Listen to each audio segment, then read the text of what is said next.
በስመ አብ ወወልድ ወመንፈስ ቅዱስ አሐዱ አምላክ። በስመ አብ ወወልድ ወመንፈስ ቅዱስ አሐዱ አምላክ። በስመ አብ ወወልድ ወመንፈስ ቅዱስ አሐዱ አምላክ አሜን። የአባቶቻችን አምላክ የቸርነት ባለቤት ቸሩ እግዚአብሔር ከዚህ ዕለት ከዚህ ሰዓት ያደረሰን ቅዱስ ስሙ የተመሰገነ ይሁን። የጌታ ወንድሞች እህቶች፣ ሌሎቻችሁም በእግዚአብሔር ሰላምታ እንዴት ሰነበታችሁ? እንዴት ሰነበታችሁ? ቸርነቱ፣ ምሕረቱ፣ ይቅርታው፣ በጎነቱ የባሕርይ ገንዘቡ የሆነ አምላካችን መድኃኒታችን ኢየሱስ ክርስቶስ ለአምላክነቱ እንደሚገባ ቅዱስ ስሙ የተመሰገነ ይሁን። እመቤታችን ወላዲተ አምላክ ንጽሕት ቅድስት ድንግል ማርያም፣ ቅዱስ መስቀል፣ ቅድስት ቤተ ክርስቲያን ያከበራቸው ቅዱሳን ሁሉ ስማቸው የተመሰገነ ይሁን። እንኳን አደረሳችሁ። ክርስቶስ ተንሥአ እሙታን አሰሮ ለሰይጣን ሰላም ሆነ። በይቅርታው በቸርነቱ ፍስሐ፣ ሰላም፣ ተድላ፣ ደስታ፣ ፍቅር፣ አንድነት፣ ገነት፣ መንግሥተ ሰማያት የሰጠን የአባቶቻችን አምላክ ቸሩ እግዚአብሔር በድጋሚ የተመሰገነ ይሁን። የቅዱስ ማቴዎስ ወንጌል ምዕራፍ 28 ቁጥር 1። በሰንበትም ማታ ለእሑድ አጥቢያ ማርያም መግደላዊትና ሁለተኛዋ ማርያም መቃብሩን ሊያዩ መጡ። እነሆ ታላቅ የምድር መናወጥ ሆነ፣ የእግዚአብሔር መልአክ ከሰማይ ወርዷልና። ቀርቦም በመቃብሯ አፍ ላይ ድንጋዩን አንከባሎ በላዩዋ ተቀመጠ። መልኩም እንደ መብረቅ፣ ልብሱም እንደ በረዶ ነጭ ነበረ። እርሱንም ከመፍራት የተነሳ መቃብሩን የሚጠብቁ ታወኩ፣ እንደ በድንም ሆኑ። መልአኩም መልሶ ሴቶችን እንዲህ አላቸው፣ እናንተ ሳትፍሩ የተሰቀለውን ኢየሱስን እንደምትሹ አውቃለሁና በዚህ የለም። እርሱ እንደተናገረው ተነስቷል። ነገር ግን ኑና ተቀበሩበት የነበረውን ቦታ እዩ። ፈጥናችሁም ሂዱና ከሙታን ተለይቶ ተነሳ፣ እነሆ ወደ ገሊላ ይቀድማችኋል፣ በዚያም ታዩታላችሁ ብላችሁ ለደቀ መዛሙርት ንገሯቸው። እነሆም ነገርኋችሁ። በፍርሃትና በታላቅ ደስታም ከመቃብሩ ፈጥነው ሄዱ፣ ለደቀ መዛሙርቱም ይነግሯቸው ዘንድ ሮጡ። እነሆም ጌታችን ኢየሱስ አገኛቸውና ሰላም ለእናንተ ይሁን አላቸው። እነርሱም ቀርበው እግሩን ይዘው ሰገዱለት። ከዚህም በኋላ ጌታችን ኢየሱስ እንዲህ አላቸው፣ አትፍሩ፣ ሂዱና ወደ ገሊላ እንዲሄዱ ለወንድሞቼ ንገሯቸው፣ በዚያም ያዩኛል። ስለ ቅዱስ ቃሉ ቸሩ አምላካችን ቅዱስ ስሙ የተመሰገነ ይሁን፣ የተመሰገነ ይሁን። በእውነት መድኃኒታችን አምላካችን ኢየሱስ ክርስቶስ ተነስቷል። ትንሣኤውን ለወዳጆቹ ገልጧል። በትንሣኤው ብርሃን የዓለም ድህነት ለፍጥረት ሁሉ ተገልጧልና ቸሩ አምላካችን እኛ ባይገባንም በዳግም ትንሣኤ፣ በዳግም ጉባኤ፣ በዳግም ልደት ጻድቃን ለክብር በሚነሱበት፣ ኃጥአን ለሐሳር በሚነሱበት ጊዜ ሁላችንም ለበጎ ትንሣኤ የተዘጋጀን የበቃን ያደርገን ዘንድ ቸርነቱ ይርዳን። ቀደም ሲል ያነበብኩላችሁ የመጽሐፍ ቅዱስ ርዕስ የትምህርታችን ርዕስ አይደለም። የትምህርታችን ርዕስ ዛሬ ቤተክርስቲያን በዓለ ዕረፍቱን የምታከብርለት ታላቅ ቅዱስ ሰማዕት፣ ጻድቅ፣ ሐዋርያና ደራሲ የቤተ ክርስቲያን መምህር የሆነ በደብረ ሊባኖስ ገዳም ከተሾሙ ቅዱሳን መምህራን 11ኛው ከአቡነ ተክለ ሃይማኖት ተቆጥሮ 11ኛው ቅዱስ መምህር አባ ዕንባቆም የተናገረውን ቃል የትምህርታችን ርዕስ እናደርጋለን።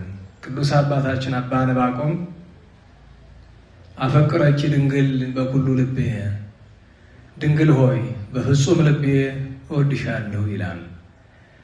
የቅዱስ ታሪኩ ምንድን ነው የሚለውን በአጭር እንመለከታለን። ዛሬ የእመቤታችን የድንግል ማርያም ወርሃዊ መታሰቢያ በዓል ነው። ወርሃዊ በዓሏ የእመቤታችን በ21 የሚከበረው እንደ ዓመታዊ በዓል ይቆጠራል። ከእመቤታችን 33 በዓላት መካከል 12ቱ የ12ቱ አውራ 21ኛ ቀኖች ናቸው። ስለዚህ ዛሬ እመቤታችን ወርሃዊም ዓመታዊም ሊባል የሚችል በዓል ነው። ስለዚህ እመቤታችን በተመለከተ እንነጋገራለን። ከሁሉ የሚቀድመው ግን ዘመነ ትንሣኤ ነውና የትንሣኤ ጊዜ ነውና ጥቂት ነገር ስለ ትንሣኤ መነጋገር ይገባል። ከዚህ በፊት አንድ ኃይለ ቃል ያለፈው ዓመት ተናግሬ ነበረ። መቼስ በእኛ ዘመን የኢትዮጵያ ኦርቶዶክስ ተዋሕዶ ቤተክርስቲያን ትልቁ ፈተና ሰው መከተል ነው። ስለማዝን ነው። ዛሬ እናንተን ስላገኘኋችሁ ደስ ብሎኛል። ግን አስቡት፣ ለዚያውም ቅዱሳንን የሚከተል የታደለ የተመረጠ ነው። በጎ ሰው የሚከተል የታደለ ነው። ሰው ምን በጎ ቢሆን በሰማይ ያሉትን ካልሆነ በቀር በምድር እገሌ ኖረ አልኖረ ምንድነው ቁም ነገሩ? እገሌ መጣ አልመጣ ምንድነው ቁም ነገሩ? እናንተን አይደለም ወቅሳችሁ። ሰው እያዩ የሚመላለሱ ብዙዎች ናቸው። ምናልባትም በዚህ ዘመን በተለይ ወጣቱ 80-90% በሚባል መንገድ በመላ ሀገራችን ሰው እያየ ነው። በዚህ ክፋቱን የምታውቁት መቼ ነው? ለምሳሌ ጉባኤ ሲዘጋጅ ምን ይደረጋል? ማስታወቂያ ይነገራል አይደል? ማስታወቂያው ዓላማው ምንድን ነው? የእግዚአብሔርን ቃል ተማሩ አይደለም። ማስታወቂያው ዓላማው ምንድን ነው? የሰው ፎቶ ይለጠፋል። እነገሌ ያሉላችሁ ነው። እግዚአብሔር አለ አይደለም። ሎቱ ስብሐት አይታችሁ ታውቃላችሁ? የእግዚአብሔር ጉባኤ ነው። ማንም ያስተምር ማን ኑ ተገኙ የሚል ማስታወቂያ አይቶ የሚያውቃል? ታውቃላችሁ? እኔ አይቻልም። መሀል ሀገርማ ዛሬ ምን ተጀምሯል? እነገሌ ስለሚገኙ የመግቢያ ትኬት አለው እየቆረጣችሁ ለምትገቡ ነው። ቃል እግዚአብሔር በገንዘብ መሸጥ ተጀምሯል መሀል ሀገር። ታዲያ ምን ይሏቸዋል? አይ ገንዘቡን እኮ ለገቢ ነው የምናወለው። ይሄ ሁሉ ወንድሜ አንድ ህግ ልንገራችሁ። አንተ የለበስከው አንቺ የለበስሽው እኔ የለበስኩት ልብስ ጌጸኛና ውድ ልብስ ቢሆን ልብሰ ምክር ይባላል። ለትምክህት የሚለበስ ልብስ ነው። ሰው ጌጠኛ ነገር ሲለብስ ለመመካት ነው። እኔ እንዲህ ነኝ፣ መልካለኝ፣ አምራለሁ፣ እንዲህ ነኝ እዩኝ ነው። የወርቅ ልብስ ሲለብስ ያ የወርቅ ልብስ የለበሰ ያ ደህና ልብስ የለበሰ ሰው ድሃ ተርቦ እሱ እንደዛ በማድረጉ ምክንያት የገሃነመ እሳት ፍርድ ይጠብቀዋል። ማናችንም ይጠብቀናል። ብዙ ልብስ ቤታችን አከማችተን እግረ መንገዱን ሂታል አስተባባሪው ልብስ የሚያስፈልጋቸው ሰዎች ካሉ ያዝ እስኪ። ሰሞኑን ብዙ ልብስ እየመጣ ነው ብሎኛል ከውጭ ለነዳያን ለዚያም የሚሆን እና አንድ ሰው ደህና ልብስ ካለው ድሃ ከተራበ ያንን ከተራቆተ ሊያለብሰው፣ የሚሸጥ ከሆነ ደግሞ ሽጦ ሊያጎርሰው ይገባል። ነገር ግን ቤተ ክርስቲያን ውስጥ ለምሳሌ የወርቅ መስቀል አለ አይደለም? አንዳንድ ቤተ ክርስቲያን እንዴት ዋላችሁ?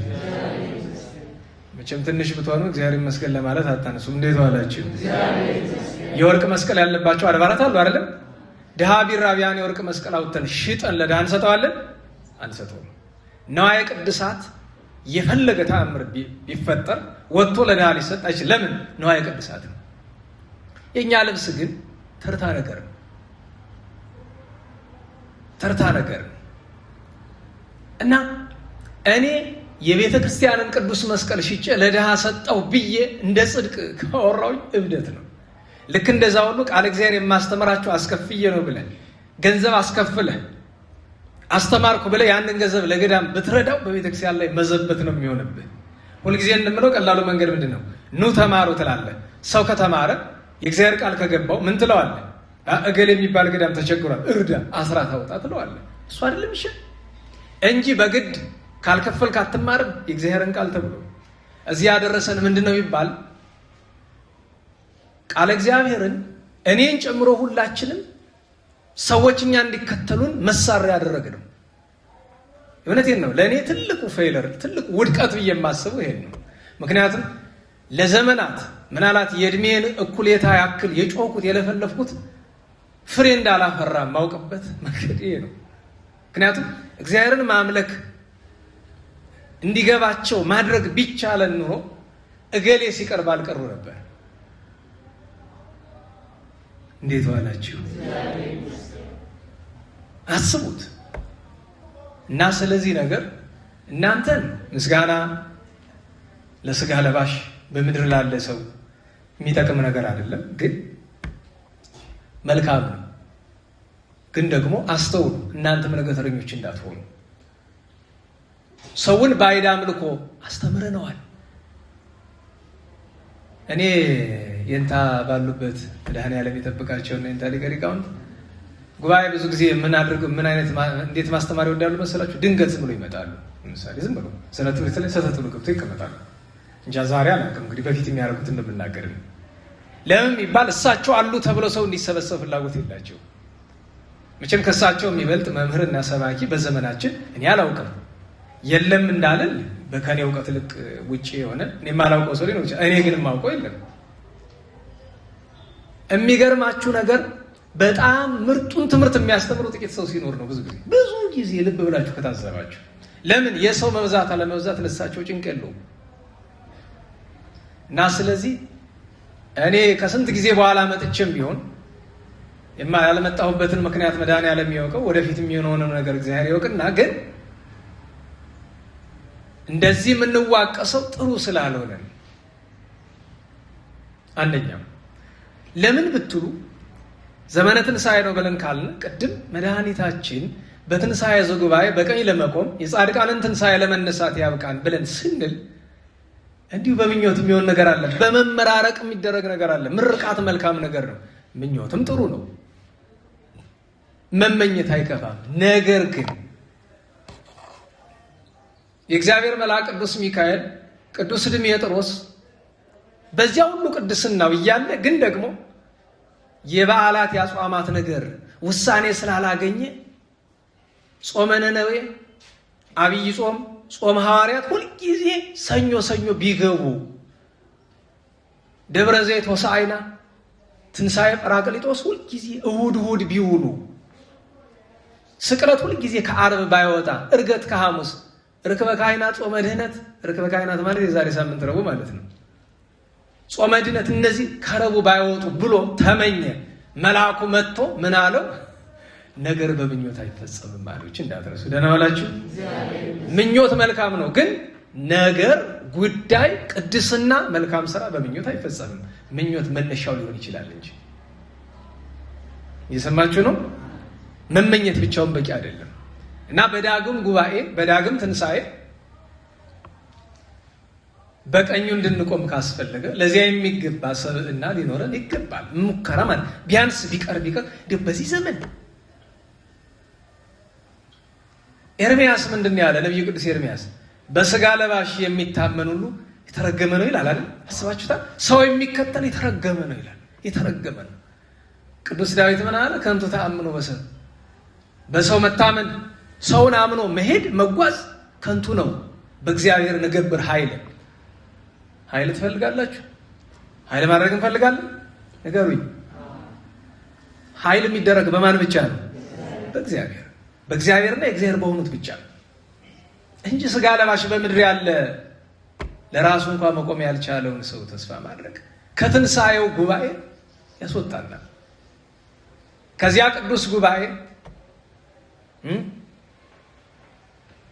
ቅዱስ ጉባኤ ያስወጣናል። እንዲያው ቢቀር እንኳን ቅዱስ አትናቴዎስ በቅዳሴው እንደሚለው በዳግም ጉባኤ ጊዜ በዳግም ትንሣኤ ጊዜ አሜሃ ሰአሉ ለነ አስተምሩ በእንቲአነ፣ ቅዱሳንን ያን ጊዜ ስለኛ ለምኑ፣ እኛን አማልዱ። እንዲህ የምንላችሁ ግን ይላል ቅዱስ አኮ በስንነ፣ በጥሬ አተርጓጎም በውበታችን በምስጢሩ በበጎ ስራችን በቅድስናችን አይደለም እንዲህ የምንላችሁ። አላ በስንክሙ፣ በእናንተ ቅድስና በእናንተ እምነት እንጂ። ወአኮ በከመ ምግባሪነ ርኩስት ይላል። በእኛ የረከሰ ስራ አይደለም። አላ በከመ ምሕረቱ ለአምላክነ፣ እንደ አምላካችን ቸርነት በፍርድ ቀን አማልዱን ይላል። ሰው እየተከተሉ እንዲሉ ለመለጸለይ እኮ አይመችም። ቅዱሳንን አማልዱን ለማለት እነሱ ድል ነስተዋል። ሰው ብለን ስንል በምድር ያለውን ስጋ ለባሽ ማለታችን እንጂ ቅዱሳንን ማለታችን አይደለም። ለምን? ድል ነስተዋል። ከዚያ በኋላ መውደቅ አለባቸው። አምላካቸውን ስለሚመስሉ አምላካቸው ስላደረባቸው እነሱ መጠጊያ ናቸው። በምድር ያለ ሰው ግን መጠጊያ አይሆንም። ማንም ከቶኑ ለማንም መጠጊያ አይሆንም። ለምን? ለራሱ መጠጊያ የሚሻ እንዴት ለአንተ መጠጊያ ይሆናል? ገብቷችኋል? እንዴት ዋላችሁ? እንዴት ዋላችሁ? ለራሱ በሉ እስቲ መጠጊያ የሌለው እኔን እንደምን ያስጠጋኛል? አየው፣ ልትጠጋበት የምትሞክረው እኮ ለራሱ መጠጊያ የለውም። አንተ ቤት የሌለውን ሰው አሳድረኝ ትለዋለህ? የሚበላው የሌለውን ሰው አብላኝ ትለዋለህ? ራቁቱን ያለ ሰው አልብሰኝ ትለዋለህ? በምድር ያለ ሰው እኮ ማለት እኮ እሱ ነው። ሁላችንም እንደዚህ ያለን እኮ እና ለጌታችን ትንሣኤ ቅዱሳን ሐዋርያት ክብር፣ የክብር ክብር፣ ጸጋ በጸጋ ላይ ጸጋ ያገኙበትን የትንሣኤ በረከት ለማግኘት ካስፈለገን ወንድም እህቶቻችን እኛ ለበጎ ሀሳብ ለበጎ ስራ ክርስቶስ መድኃኒታችን አምላካችንን ለማምለክ እመቤታችን ለመውደድ ቅዱሳንን ለመከተል መዘጋጀት አለብን ለማለት ነው። እንግዲህ ኃይለ ቃል ነው ነገሩ። እግዚአብሔር መድኃኔዓለም የሰማነውን በዝነ ልቦናችን ያሳድርልን። እንግዲህ የትምህርታችን ርዕስ ምን ነበረ?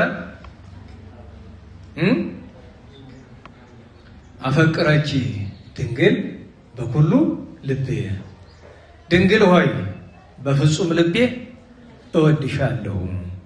ይህንን ኃይለ ቃል የተናገረ ሐዋርያ፣ ሰማዕት፣ ጻድቅ፣ ትሩፍ፣ ፍጹም መነኮስ፣ የደብረ ሊባኖስ አበምኔት፣ ከእስልምና ወደ ክርስትና ከየመን ወደ ኢትዮጵያ መጥቶ ከገናና ቅዱሳን አንዱ ለመሆን የበቃው አባታችን ቅዱስ አባ ዕንባቆም ነው።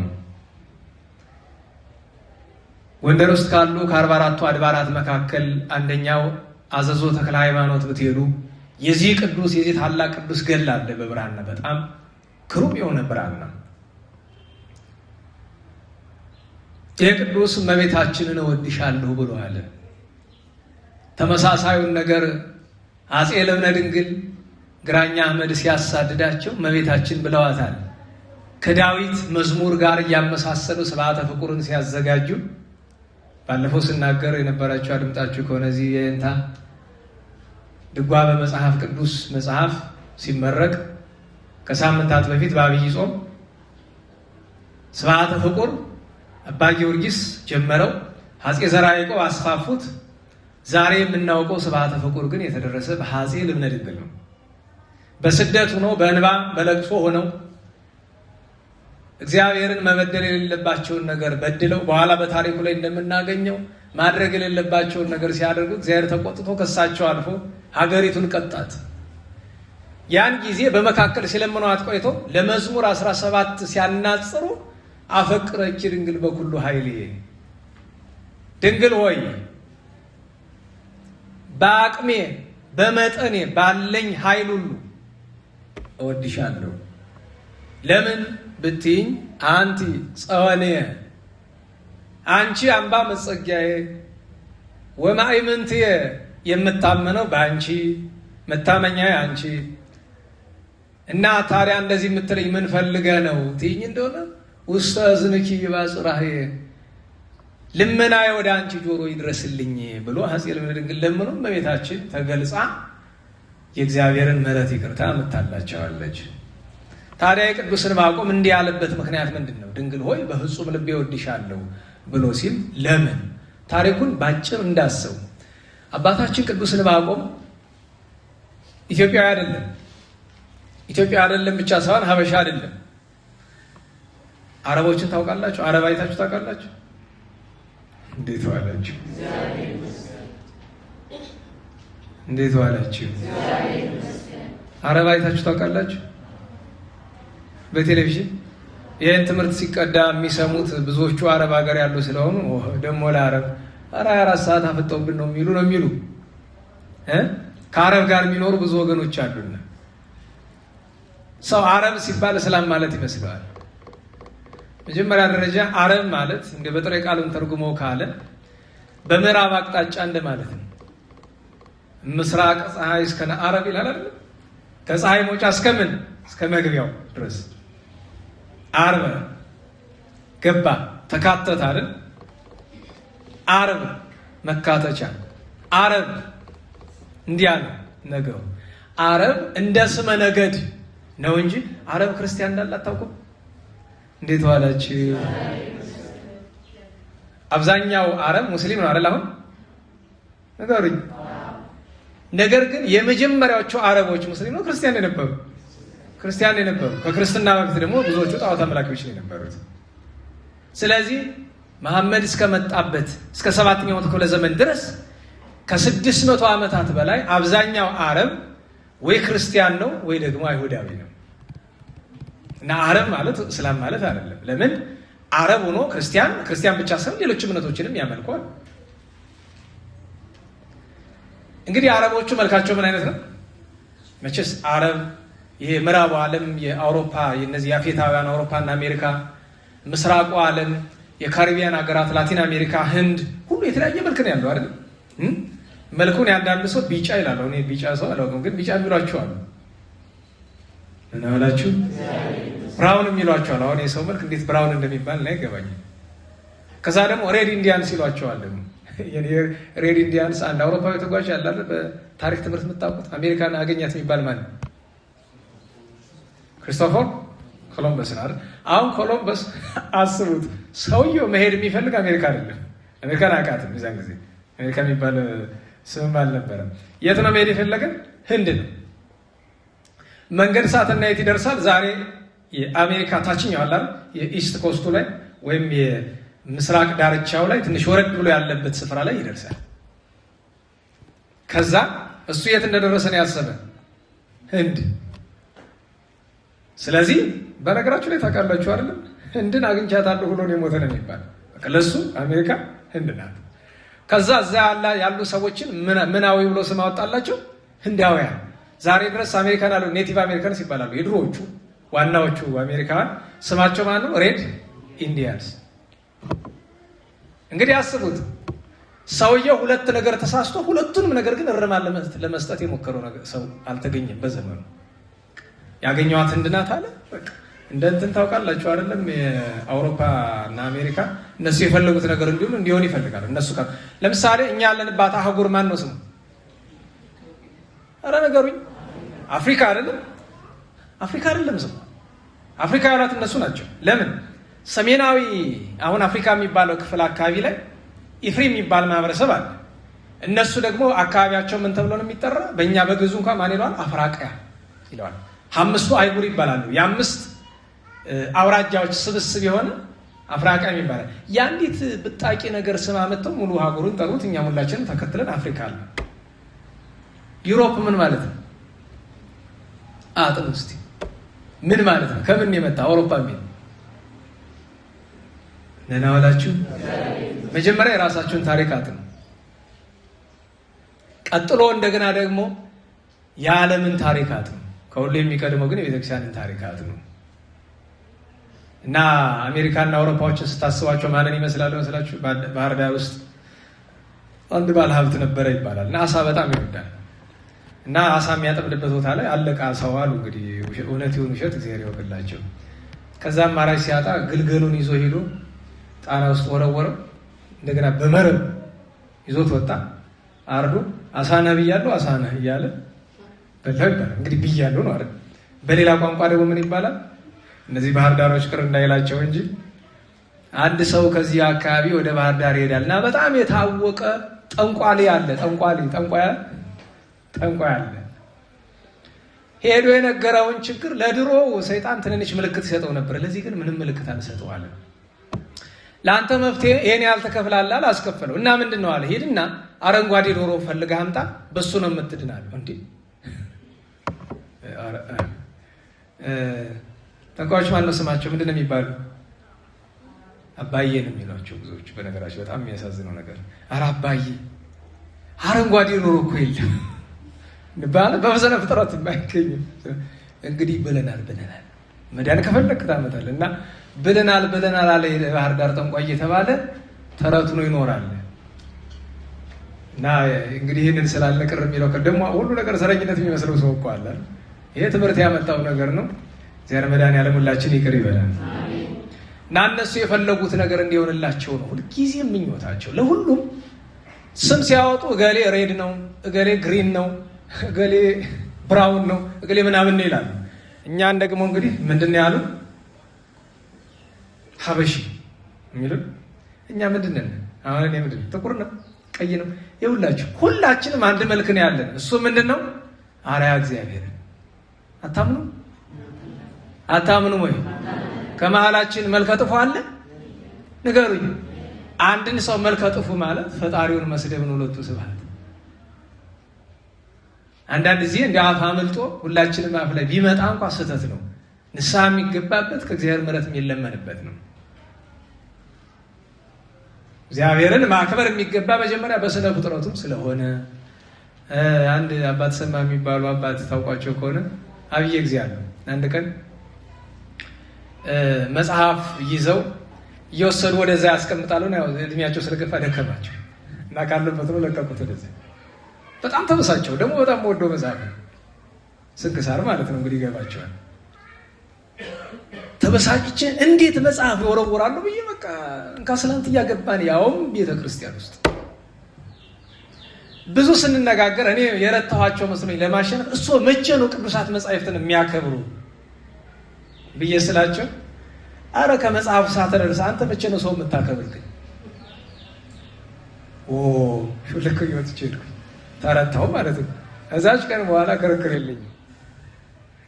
አሁን የንግግራቸው የእሳቸውን ጥፋት የሚሸፍኑ ነው አይደለም። በነገራቸው ላይ ግን እኔ የራሴን ጥፋት ከነገሩኝ ይበቃኛል። ምክንያቱም ከመጽሐፉ የሚቀድም ማን ነበረ? መጽሐፉ ያዘጋጁ ቅዱሳን ሰዎች ናቸው። አንድ ሁለተኛ ነገር ከመጽሐፉ ቀድሞ በአርአያ ሥላሴ የተፈጠረ ሰው ነው። ይሄ ማለት መጽሐፍ ክብር የለውም አይደለም። ቅዱሳት መጻሕፍት ክቡራት ናቸው። እሱን ማወቅ ማስተዋል ይገባል። ወደ ጉዳያችን እንመለስ። ቅዱስ አባታችን ዕንባቆም የመናዊ ነው። የመን የምትባል አገር ታውቁ የለውም? ደቡብ አረቢያ ላይ ያለችው የመናዊ ነው። በሀረገ ትውልዱ ከኢስማኤል ሀረገ ትውልድ የሚቆጠር በእናቱ የአይሁዳዊነት ዘር ያለበት፣ በአባቱ ግን ከኢስማኤል ዘር የሚቆጠር አረባዊ ነው። በእስልምና ሕግ ቁርአናቸውን፣ ሱናቸውን፣ ሐዲሳቸውን አስፈላጊውን ትምህርት በሙሉ ተምሮ ያደገ ቃዲው እንግዲህ የእነሱ የእስልምና አስተማሪዎቻቸውን ቃዲዎች ይሏቸዋል። ቃዲው ካስተማራቸው ሰዎች ሁሉ ሊተካ ይችላል ተብሎ ተስፋ የሚደረግ ሰው ነበረ። ነገር ግን ዕንባቆም አንድ ነገር አለው። የነገሩትን ሁሉ ዝም ብሎ አይቀበልም፣ ይመረምራል እና ይህን የተማረውን ቁርአንና ሐዲሱንም ሌላውን ዝም ብሎ ያገላብጠዋል። የዛን ጊዜ እንግዲህ እንደምታውቁት እንዳሁኑ ዘመን በህትመት አይደለም፣ ግን ያንን ያገላብጠዋል። ሲያገላብጥ የት ላይ ይደርሳል? የቁርአን ምዕራፍ 19 ወይም ሱረቱ ይሉታል እነሱ፣ ምዕራፍ ለማለት ወይም ሱራ ይሉታል። ምዕራፍ 19 ላይ ደረሰ እና ምዕራፍ 19 ሱረቱ አልመርየም ይላል አረብኛ፣ የማርያም ምዕራፍ ይላል እና ሙሉ ምዕራፍ ስለ እመቤታችን እና እዛ ውስጥ የሚናገረው እመቤታችን በድንግልና ጸንሳ በድንግልና እንደወለደች ይናገራል። ታውቃላችሁ አይደል? ይገርመኛል። አስቡት። ያ ስለሆነ ቁርአን ጥሩ መጽሐፍ ነው እያልኩ አይደለም፣ እንደሱ አይደለም። ግን ይላል እንደዛ። መቼስ አንድ ትልቅ የመርዝ ገንዳ ውስጥ አንድ ብልቃጥ መድኃኒት ተገኘ ብለህ አትገባበትም አይደል? ከዛ ገረሙ። ከዛ እንግዲህ ጌታችን የተወለደ በድንግልና ነው፣ እመቤታችን የወለደች በድንግልና ነው። ይሄ እንደዚህ ያለ ቁርአን እንዴ! ይሄማ የክርስትና ትምህርት ክርስቲያኖች የሚሉት አይደለ? ይሄ ምን ሊያደርግ ነው እዚህ የገባ? እሱ ገረመው። ከዛ ስለገረመው ማብራሪያ ፍለጋ ማን ጋር ሄዳል? ቃዲው ጋር፣ አስተማሪው ጋር ማለት ነው። ሄዳል። ሲጠይቀው ያው አብዛኞቹ እስልምና አስተማሪዎች ድሮም አሁንም አንድ መገለጫ ጠባያቸው እሱ ነው። የማይነኩ የሚባሉ ጥያቄዎች አላቸው፣ የማይነኩ ጉዳዮች። ያን ሄደህ ብትጠይቅ ያው ችግር ነው። አስታውሳለሁ አንድ ወንድማችን በገንዘብ አባብለው አሰለሙት። ደህና ወዳችሁ። ከዛ አንበሳ ነኝ አለ። ይሄ አህመድ ዲዳት የሚባል እግዚአብሔር የተጣለ ሰይጣን ማደሪያ ነበረ በዚህ በደቡባዊ አፍሪካ አካባቢና እሱ የሚጽፋቸው መጽሐፍት አሉና በቃ ያችን ያነበበ ሰው ሙስሊም ከሆነ በቃ ክርስትና ምንም መልስ የሌለው ነው የሚመስለው። በቃ መጽሐፍ ቅዱስ ይጋጫል የምትል ነገር አለች አንዲት የጻፋት መጽሐፍ ላይ እና እንዲያው እንደ ደህና ኮርስ የወሰደ ሰነድ ተማሪ እኮ የሚመልሳቸው ጥያቄዎች ናቸው ነገሮች። እና ልጁ ትልቅ ወንድሙ እዚህ ጎንደር ውስጥ የታወቀ ጉልበተኛ ነው። ለምንድን ነው የሰለምክ ሲለው ክርስትና ስህተት ነው፣ እስልምና ትክክል ነው፣ ስለዚህ ያመኘበት ነው አለ። ግን እኮ በገንዘብ ነው ሄደ።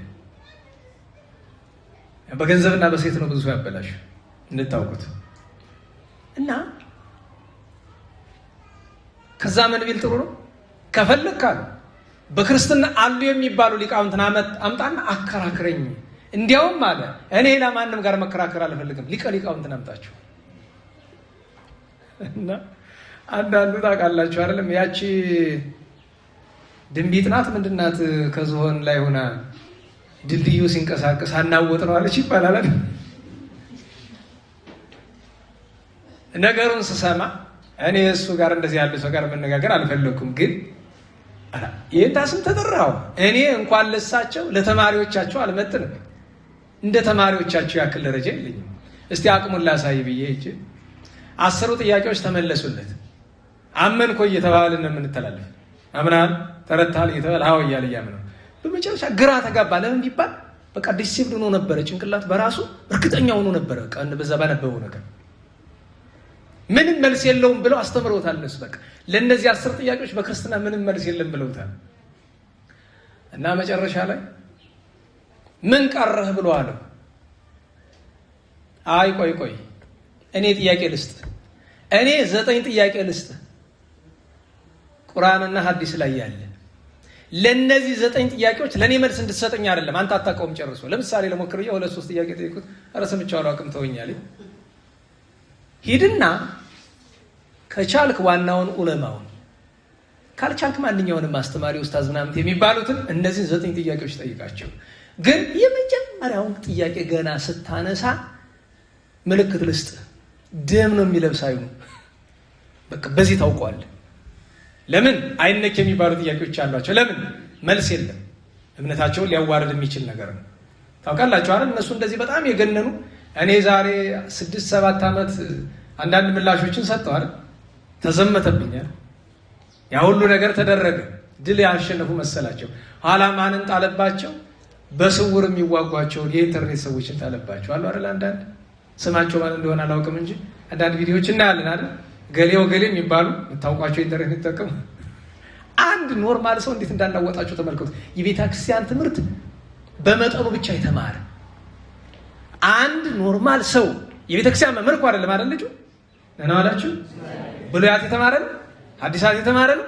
ቤተ ክርስቲያን ስበክልኝ ብላ ያስቀመጠችው ነው። የሚሰራው ስራ ግን ጥሩ ነው አይደለም? ጥሩ ነው። አስቡት፣ አንድ በቤተ ክርስቲያን መምህርነት ያልተሾመ አንድ ምዕመን እንዲህ ካናወጻቸው መምህራን ቢገቡባቸው እንዴት ሊሆኑ? ለዛ ነው ድንቢጥ ዝም ሲሏት ዝሆን የሆነች ይመስላታል የሚባለው። ሄዶ ጠየቀ፣ ያው የተባለው ነገር ደረሰበት። ወደ ክርስትና እንዳይመጣ ምንፍቅናና ክህደት አጋንንት ናቸው። ቀላል አይደለም። ጾም ጸሎት ይፈልጋል። አገር ጥሎ ጠፋ። በቃ ወደ ሁለቱም መሆን አልቻለም። ይሄን አስታውሳለሁኝ። እና አባ ዕንባቆም ሄዶ ቃዲዮን ሲጠይቀው ምንድነው የተመለሰለት? ቁጣ፣ ብስጭት። እንዴት ትጠይቃለህ? ደህና ዋላችሁ? እንዴት ዋላችሁ? በክርስትና ውስጥ ይሄ አይጠይቅም የሚባል ጥያቄ የለም። ከምስጢረ ሥላሴ የከበደ ነገር የለም አይደል? በምስጢረ ሥላሴ ላይ ጥያቄ ማንሳት አትችልም አይባልም። ነገር ግን ስትጠይቅ ለመረዳት ራስን ዝግጁ ማድረግ ምስጢር ስለሆነ መንፈሳዊ ጉዳይ ስለሆነ። በነገራችሁ ላይ በክርስትና ጉዳይ እኮ ጥያቄ ስጠይቅ በቃላችን ብቻ አይደለም የምንመልሰው። ለምሳሌ ትምህርተ ዋዕት ትርጓሜ ላይ ልብ ብላችሁ አዳምጣችሁ ከሆነ ትምህርተ ዋዕት ላይ አንድ በዜና አበው ያለ ታሪክ አለ። 2 ወንድማማቾች በምናኔ ይኖራል። ስጋው ደግሞ ሲቀበሉ አንደኛው የበቃ ነው፣ አንደኛው ያልበቃ ነው። ትንሽየው አልበቃም፣ ትልቅየው በቅቷል።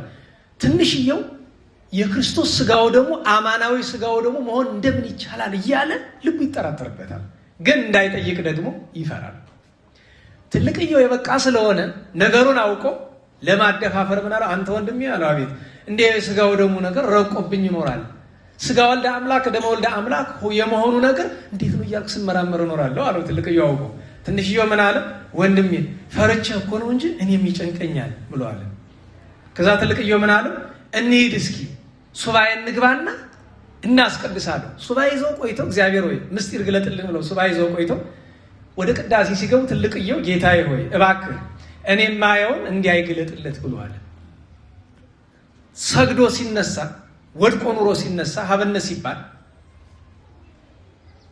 ክርስቶስ መድኃኒታችን በአምሳለ በግ ጸዓዳ በመንበሩ ላይ ሆኖ ካህኑ ሲፈትተው ተፈትቶ ምዕመናን ተቀበሉት። እንደገና እንደነበረ ሆኖ ሲያርግ በአይኑ ተመለከተ። በዚህ ባይኑ በህልም አይደለም። ደንግጦ ወደቀ። ወንድሙ ይዞት ወጣና ወንድሜ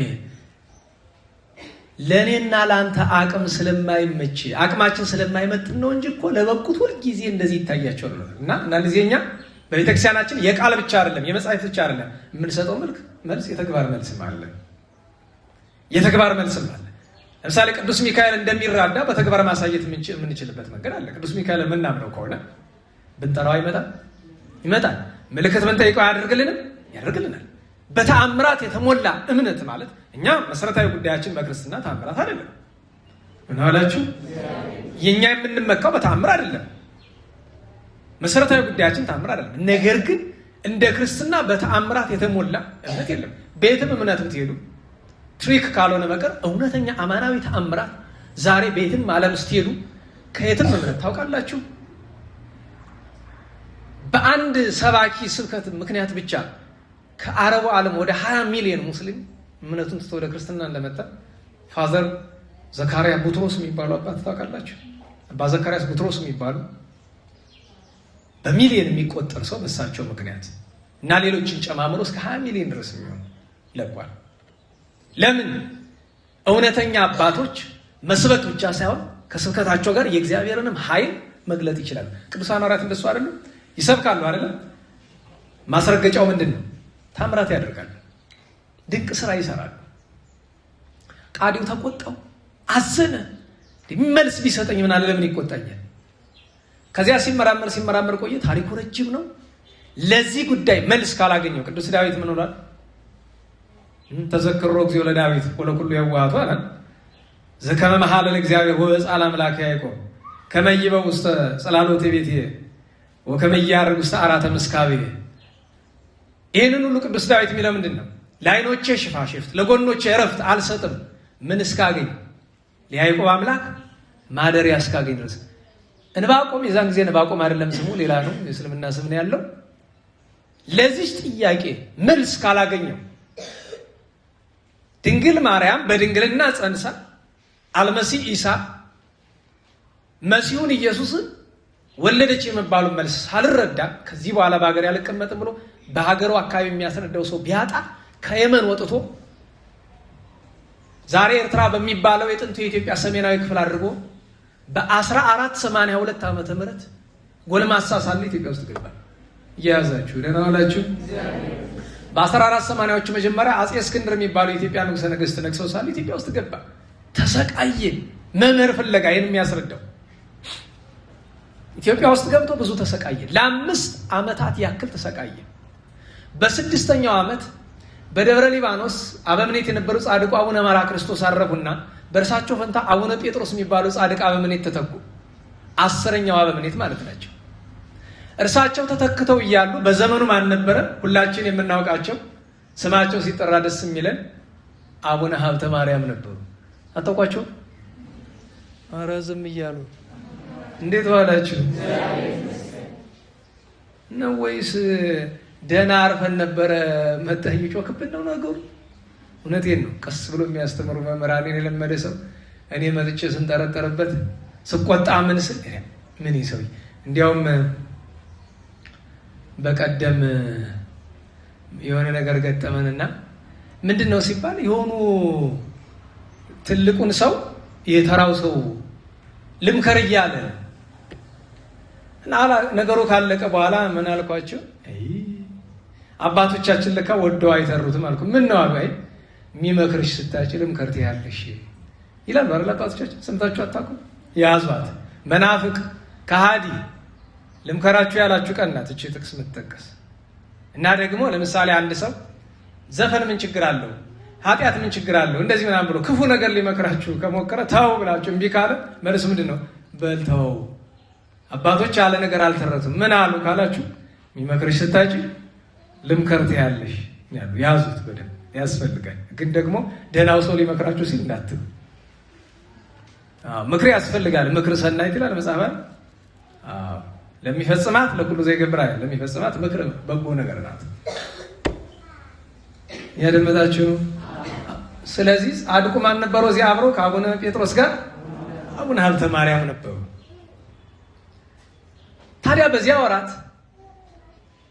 የእግዚአብሔር መልአክ ለአቡነ ሀብተ ማርያም ይገለጥና እንደዚህ ያለ ሰው ስለ እመቤታችንና ስለ ጌታችን መረዳት ፈልገው ከየመን ድረስ መጥቶ 5-6 ዓመት ሆኖታል እየተንገላታ። አስተምሩት፣ ይመጣል ደብረ ሊባኖስ። ደብረ ሊባኖስ ሲደርስ አስገቡና አስተምሩት ብሏቸዋል። አቡነ ዕንባቆም፣ ያኔ ዕንባቆም አይደለም ስማቸው፣ መጥተው የደብረ ሊባኖስን ለመሻገር አጋት የሚባለው ወንዝ አለ። ሲሞላ ጭንቅ ነው። ለመሻገር ጨንቆት እያለ ወደ ሰማይ ሲለምን፣ እንግዲህ የዛን ጊዜ አንዱን አምላክ ነው የሚል ወደ አንዱ አምላክ ሲለምን አንድ ሕፃን ሲጫወት ያለ ታሪኩ ሰፊ ነው። የሕፃን አሻገረው። የሚገርማችሁ በአምሳለ ሕፃን የተገለጠለት ፈልጎት ስለተንገላታ አስቡት። ያን ጊዜ ዕንባቆም ነው እስላም ነው ክርስቲያን ነው? እስላም ነው።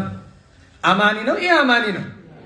ግን ሀቅ እውነት ፈልጎ የእርሱን ነገር እሱ በዛ ወቅት በነበረው እምነት አልመሲህ ኢሳ መሲሁ ኢየሱስ ብሎ የሚያስብ የሚጠራውን እውነቱን ለመረዳት ስለመጣ በአምሳለ ሕፃን ተገልጦ ወንዙን አሻገረው። ከዚያ ከደረሰ በኋላ አቡነ ሀብተ ማርያም አቡነ ጴጥሮስ ምን አሏቸው? ወንድሜ ከዚህ በፊት መልአከ እግዚአብሔር ነግሮኛል ብዬ የነገርኩ ያ ከውጭ ሀገር የመጣው ያ የመናዊ ስለ ክርስቶስ ስለ ድንግል ማርያም መረዳት የሚፈልገው ከህዝቡ መካከል ደብረ ሊባኖስ ከሰዎች መካከል ተቀምጧልና እባክህ አስጠራዋለሁ። ደቀ መዝሙሩን ጠራና አባታችን አቡነ ጴጥሮስ ሂድና አንድ ፈረንጅ ዘና ይለዋል። ፈረንጅ እንግዲህ ምክንያቱም አስቡት፣ አሁን እዚህ ብዙ ቀይ ሰው አለ አይደል? አይደለም? ብዙ ቀይ አለ፣ አንዳንድ ጠይም አለ፣ አንዳንድም ትንሽ እንዲያ ያለ አለ።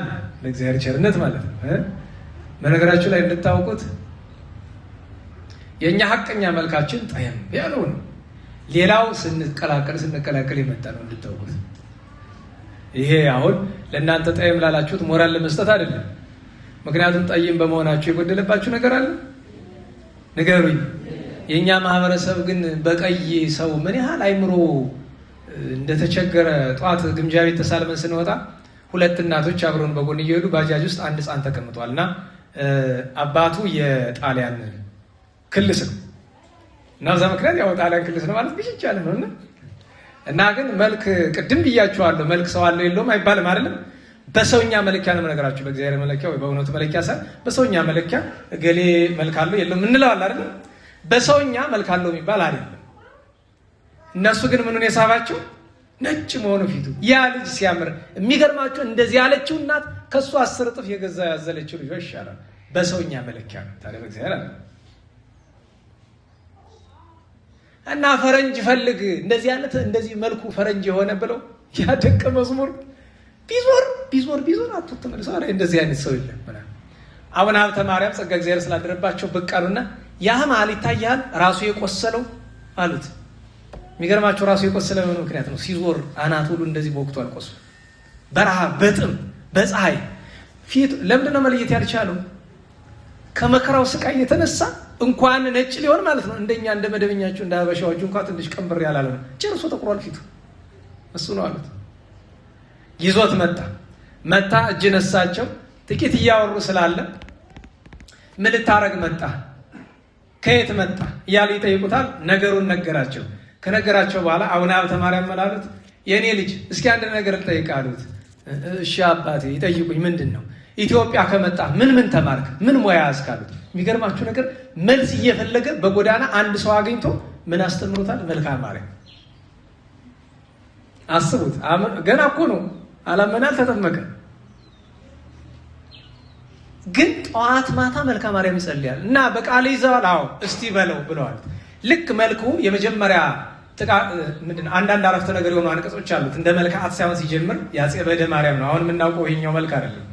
ከ12 ያክል መልክዓ ማርያሞች አሉ። ከነዛ የታወቁ 9ኞቹ አሉ። ከ9ኙ መካከል በመደረስ ሁለተኛው መልክ ይሄ ነው። ወይም አሁን ከምናውቀው ለኔታ ጥቆማ እንዲሆን ያው ሊቃውንት በቤተ ጉባኤ ያለውን ነገር ሁሉ ያውቃሉ። ግን ታሪክ ግን ለማጥናት ጭንቅ ነው። በቤተ ጉባኤ ታሪክ አልገኝ ያለች ያው ይሄ መቼስ ብንሸፋፍነው አይሆንም። መልክዓ ማርያምን ማን የደረሰ ሲባል መልስ የሚሰጣችሁ ሰው አታገኙ። 9 መልክዓ ማርያም አለ ቢባል ጉባኤ ቤት ውስጥ ብዙ ሰው ቁልጭ ማለቱ አይቀርም። በግልጽ ማንነጋገር ለምን ሁሉ ነገር አንድ ስፍራ ላይ ሊገኝ አይችልም። ደግሞ ሄዶ ለምሳሌ ሰው ቤተልሔም ሄዶ ትርጓሜ ማለት ተምሮ ይመጣል። ትርጓሜ ደግሞ እዚህ ነው አይደል? አቋቋም ደግሞ ወዲያ ነው። ሁሉም ቦታ ስላለው የታሪክ ቦታ አለ። እንዴት ዋላችሁ? የታሪክ ጉባኤ ቤት እንክፈት እንዴ? ታሪክ ብቻ የምናስጠናበት እውነቴን ነው። ታሪክ የማያውቅ ሰው እኮ ምን ቢማር እኮ ምንም ድርሱ አይታወቅም። በግልጽ ማልነግራችሁ ታሪክ በጣም አስፈላጊ ነገር ነው። ታሪክ ከሌለ ምንም ነገር መረዳዳት አይቻልም። እና መልክዓ ማርያም መጀመሪያ የተደረሰችው ዛሬ መልክዓ ማርያም ሳልሲት የምንላት ናት። እሳቸው ያውቁታል። ህልመ ዮሴፍ ብላሉት። በነገሮች ላይ ድርሰቱ ህልመ ዮሴፍ አይደለም። ህልመ ዮሴፍ ያሉት የኋላ ክፉ ሰዎች ናቸው። መሀል ላይ የቅዱስ ዮሴፍን ስም ያነሳሳ አንቀጽ አለው። እመቤታችንን እስቲ እመቤቴ ሆይ በሉኝ እስኪ በህልሜ በሉ እንጂ ተገለጭልኝ። አሁን እንደዚህ ብሎ መጸለይ እኖራለሁ። እንደዚህ የሚሉ ቃላት ይደጋገማሉ። ምክንያቱም ይህንን የደረሱት እመቤታችንን በህልም ማየት ደስ የሚያሰኛቸው ጻድቁ አፄ ዘርዓ ያዕቆብ ናቸው። ደብረ ምጥማቅ በሱባኤ ሳሉ ጻድቃኔ ላይ የደረሱት ድርሰት ነው። ታዲያ የእኛ ሰው ምን አደረገል? መልኳን ለወጥ አደረገና መልክዓ ማርያም የሚለውን ትቶ ምን አላት? ህልመ ዮሴፍ አለና ለሌላ የማይረባ ነገር ሊጠቀምበት ይሞክራል። ድርሰቱ ግን የመንፈስ ቅዱስ ነው። ታዲያ ዛሬ በቤተ ክርስቲያን ጥንትኑ መልክዓ ማርያም ነው የሚባል። መልክዓ ማርያም የመጀመሪያው መልክዓ ማርያም ምናልባትም እሱ ነው። ዛሬ ግን በአደራደር ምክንያት ሲደረደር መልክዓ ማርያም ሳልሲት ተብላለች ያቺ ድርሰት። ስለዚህ የመጀመሪያው መልክዓ ማርያም እሷ ናት። ሁለተኛው የአፄ በደ ማርያም ነው። የአፄ በደ ማርያም ማለት ጻድቁ አቡነ ዕንባቆም ገና ወደ ክርስትና ሳይመጡ በመንገድ ሳሉ ያጠኑት መልክዓ ማርያም ነው። ያዳመጣችሁ? እንዴት ዋላችሁ? እየሰማችሁ ነው? ታዲያ ዕንባቆምን ምን አሉት? እስቲ ታዲያ በልልን ለዛሬ የሚባል እኛ አንድ በልጅነቱ ውዳሴ ማርያም ወይ ሌላ መልክዓ መልክ እንደዚያ የተማረ ሰው ካለ እኛ ትንሽ ቤተ ክህነት ፊደል የቆጠርን ብለን የምናስበው ስናገኝም አንተ ምን እየተማርክ ነው? ውዳሴ ማርያም ከማን አድርሰዋል? ከዓርብ አድርሼዋለሁ። ዓርብ ከማን? ሙዳየ ፍረት ይላል።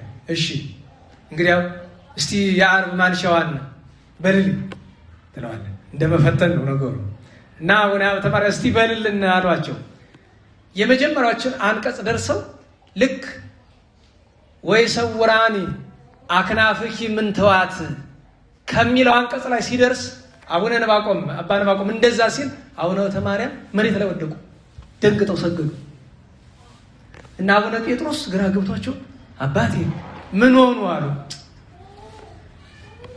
መንታ የሆኑ ማለትም ሁለት ክንፎችሽ በመከራ ቀን ይጋርዱኝ ብሎ እመቤታችን ሲጠራት አጽፏን ዘርግታ ስትጋርደው አይቼ እኮ ነው። ልብ በሉ። አቡነ ዕንባቆም አምኗል፣ ተጠምቋል። ግን ፍቅሯን ቅድም ጌታችን በመንገድ ወንዝ አሻገረው ብያቸው የለ። አሁን ደግሞ አስፉን። ታዲያ እኛ እኮ በነገራችሁ ላይ ርዕሳችን ድንግል ሆይ በፍጹም ልቤ እወድሻለሁ ነው አይደለም?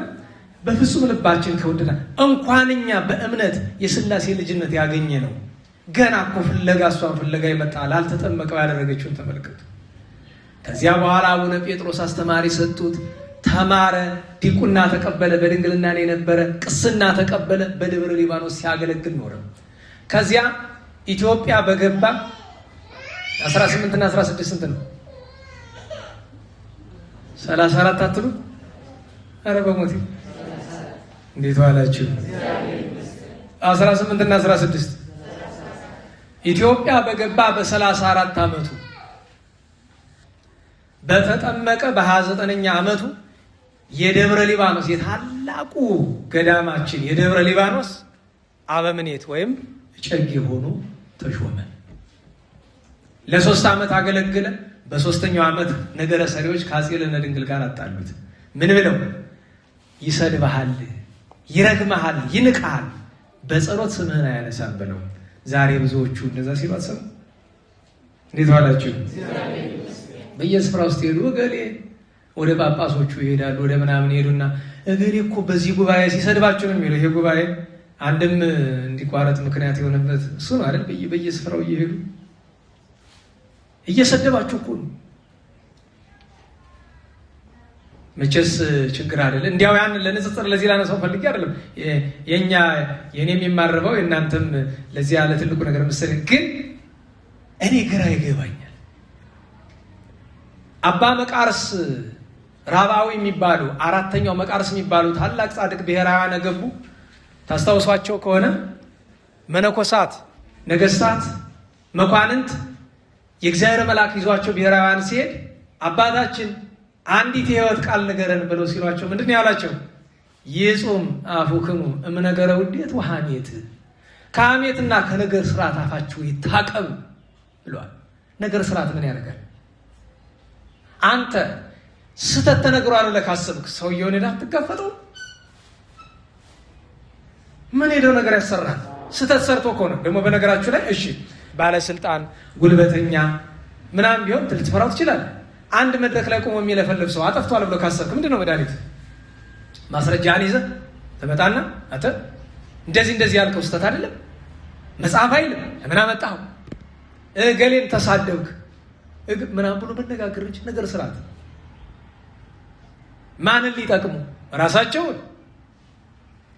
መጽሐፍ ይላል ሀመይዎ ለእግዚአብሔር፣ ሰውን ማማት።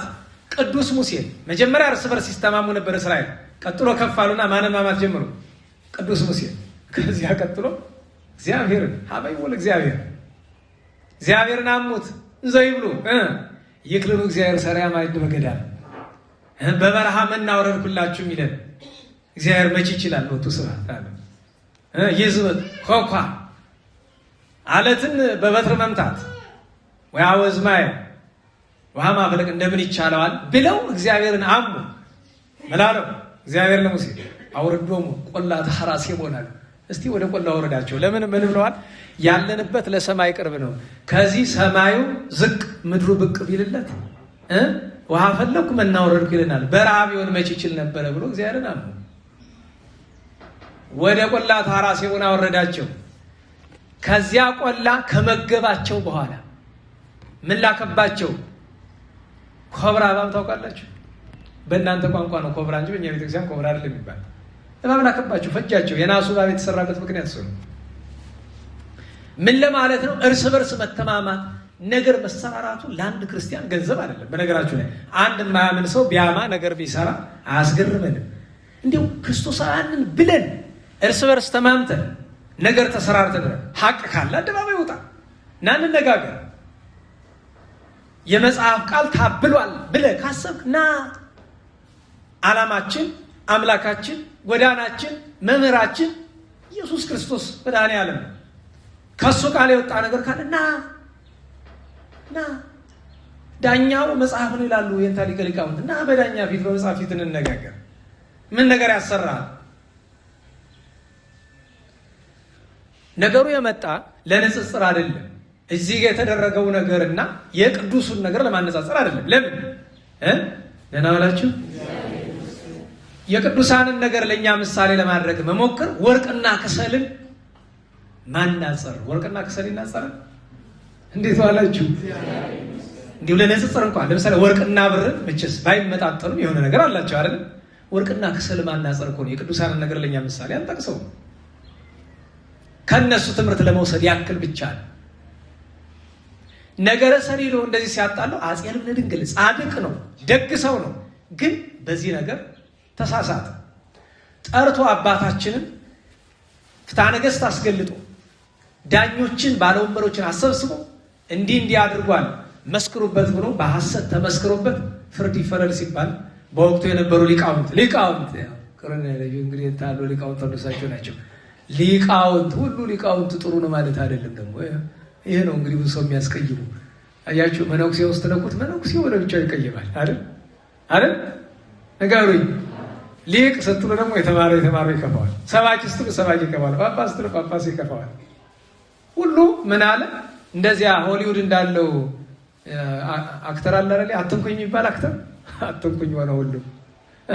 እንዲህ አባቶቻችን ምን ይላሉ? መድረክ ላይ ወጥቶ አትዩኝ፣ የአደባባይ ስራ እየሰሩ አትንኩኝ አይቻልም። ለምን? ካጠፋህ ትነካለህ፣ ካላጠፋህ ቢነቁህም የክብር ይሆንልሃል እንጂ ከቶ አትጎዳም። እሱን ማወቅ ያስፈልገናል። በሐሰት ተመስክሮበት በወቅቱ የነበሩ ሊቃውንት ምን ፈረዱ? ይሙት፣ በቃ ይገደል፣ ሞት ተፈረደበት አባታችን ዕንባቆም። ያን ጊዜ መንፈስ ቅዱስ ያደረባቸው ሁለት ሴቶች ተነሱ። ሴቶች እህቶቻችን ስራ መስራት፣ ሰው የሚገደል ሰው ማትረፍ እንኳን የምትችሉበት እድል አለ እኮ። እነዚያ ሁለት ሴቶች ማን ይባላሉ? አንዲቱ ሮማነ ወርቅ፣ ቅድስት ሮማነ ወርቅ ምንላት በኋላ፣ ሁለተኛዋ ወለተ ቀለምሲስ ምትባል። ሁለቱም የጻድቁ ንጉሥ የልብነ ድንግል በዚያ ወቅት የተሳሳተው እህቶች ናቸው። የአፄ ናኦድ ልጅ ናቸው። የማዕረግ ልብሳቸውን አክሊላቸውን ጥለው ማቅ ለብሰው አመድ በራሳቸው ነስንሰው በንጉሱ ፊት ወደቁ። እባክህ አትግደለው ይሄን ቅዱስ ሰው፣ ተው እባክህ፣ በሀገር በወገን በቤተክርስቲያን ላይ ዕዳ እንዳታመጣ እንዳትገድለው እባክህ ብለው እያለቀሱ እየወደቁ እየተነሱ ለመኑት። የእህቶቹን ልመና ሰምተው አፄ ልብነ ድንግል በቃ እንግዲያው ስደት ይሰደድ ተብሎ ስደት ተፈረደባቸው። እየደበደቡ ወስደው ከገበያ መካከል ደማቸውን ሲያፈሱት እየገረፏቸው የአቡነ ዕንባቆም ደም ሲፈስ የፈሰሰውን ደማቸውን በአባ አፍንጫቸው እንደዚህ አቁተው ወደ ላይ ቢወረውሩት በዛው ቀረ፣ አልተመለሰም። ደህና ዋላችሁ። ምንም ነገር ፈሳሽም ቢሆን እርጥብ ነገር ወደ ላይ ቢወረውሩት ይመለሳል አይደል? ሄደ በዛው። ይሄ ነገር በተደረገ በወራት ልዩነት ማን መጣ? ግራኝ አህመድ እምሽክ አድርጎ አጠፋው አገሩ። ጻድቁ አልቅሰው ደም አልቅሰው፣ ጻድቁ ንጉሥ አፄ ልብነ ድንግል ደም አልቅሰው ደብረ ዳሞ ላይ እመቤታችን ተገልጣ በደልህ ታላቅ ስለሆነ በስጋ አልምርህም፣ በነፍስ ግን ምሬሃለሁ፣ በስጋ ግን ተሰቃይተን የምትሞት በላቸው። ተሰቃይተው ሞቱ። በነፍስ ግን ከጻድቃን ከተማ ወስዳ አስገባቻቸው። እና እኒህ ቅዱስ ከዚያ በኋላ ከ15 ዓመት የቤተክርስቲያን ስደት በኋላ ልብነ ድንግል አርፈው አፄ ገላውዲዮስ ሲተኩ አባ ዕንባቆምን አምጡልኝ ብለው በደብረ ሊባኖስ ጨግነት እንደገና ተሾም ቢሏቸው አልፈልግም ብለው እምቢ ብለው ቀሩ። ለ19 ዓመት ያክል እምቢ አሉ። ወትሮም ስልጣኑን አይፈልጉትም ነበረ። ታዲያ በዚህ መካከል አባ ዕንባቆም ግራኝ አህመድ አገር ሲያሳድድ ምን እየሰሩ ነበሩ ከተባለ ብዙ ድርሳን አላቸው፣ ብዙ ጽሑፍ አላቸው።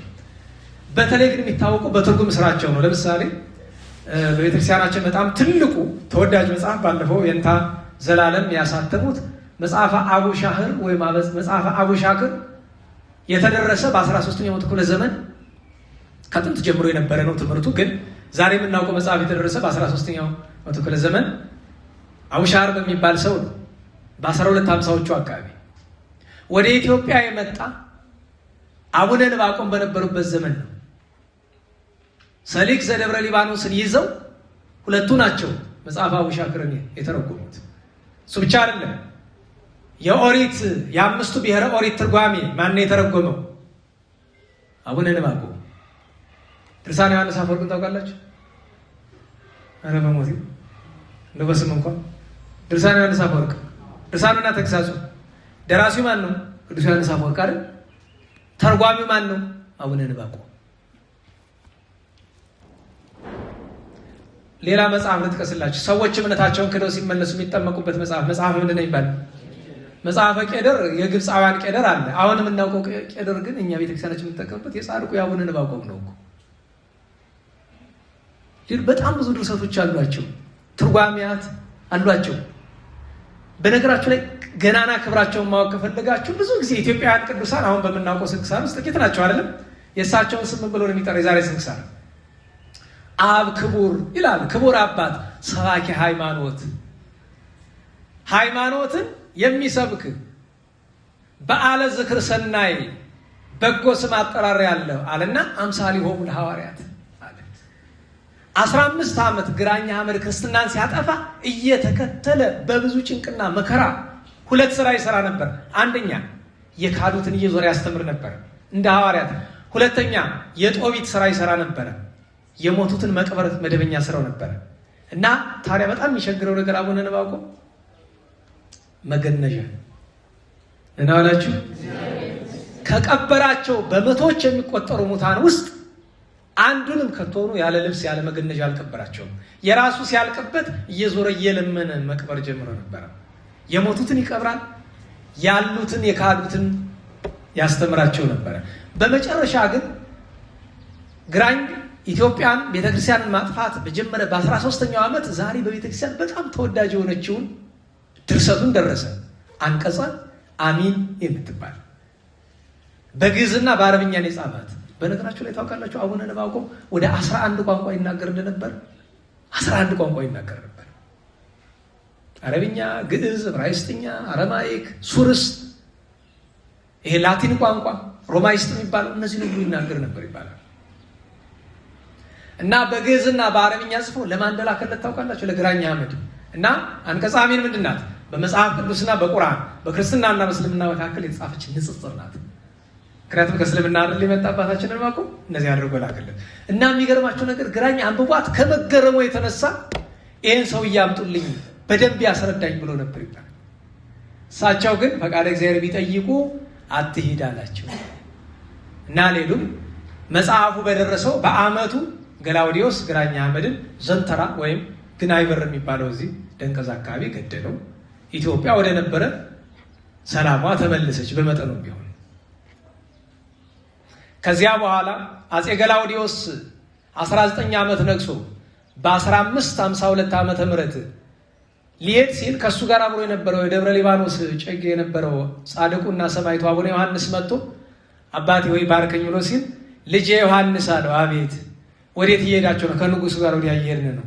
ሰማዕትነት ይጠብቃችኋል፣ አይዞ ጽኑ ብሎ ትንቢት ነገር። አባቴ ጸልይልኝ አለ። እንግዲህ ሰማዕትነት ይጠብቃል እያለው መቅረት ይችል ነበር አይደል? አልቀረም። ሄደ።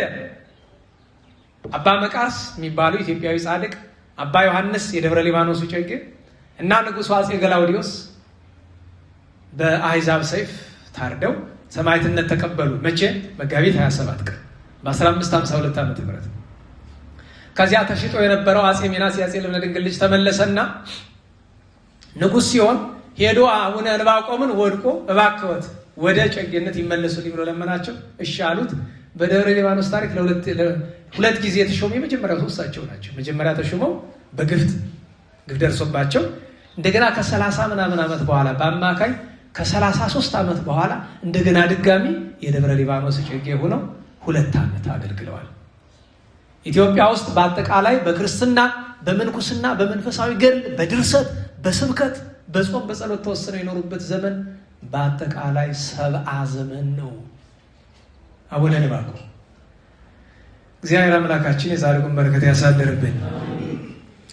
ታዲያ እኒህ ቅዱስ ድንግል ሆይ በፍጹም ልቤ እወድሻለሁ ብለው ያሉ መቼ ነው ካላችሁ አንዲት ታሪክ መሀል ላይ የዘለልኳታለች። እሷ ናት የዚህ ታሪክ አካል። አቡነ ዕንባቆም ቅድም አንድ ነገር ነግሬያቸዋል። አቡነ ሀብተ ማርያምና አቡነ ጴጥሮስን አገኟቸዋል። ከዛ ምን ሰጧቸው? አስተማሪ። ያን አስተማሪ አንድ ቀን ከመጽሐፍ ቅዱስ ጥያቄ ጠየቁት። ያልገባቸው የከበደ የመሰላቸውን ነገር መምህሩ ምን ያደርግ ጥሩ ነው ተው ደግሞ ምን አይነት ጥያቄ ነው ብሎ ያዛ ሸሽተው የመጡትን ነገር ይዞባቸው መጣ። ደህና ዋላችሁ? እንዴት ዋላችሁ? ምን አደረጉ? ጥያቄ ጠየቁ። ምን ገጠማቸው? ቁጣ። የተቆጣቸው የማን አስተማሪ ነው? ክርስቲያኑ ማለት ነው። ደግሞ ሲቆጣቸው ቀጥ ብሎ ወዴት ሄዱ? ወደ እመቤታችን ስዕል አድኖ ሄዱና ተንበርክከው በጣም አለቀሱ።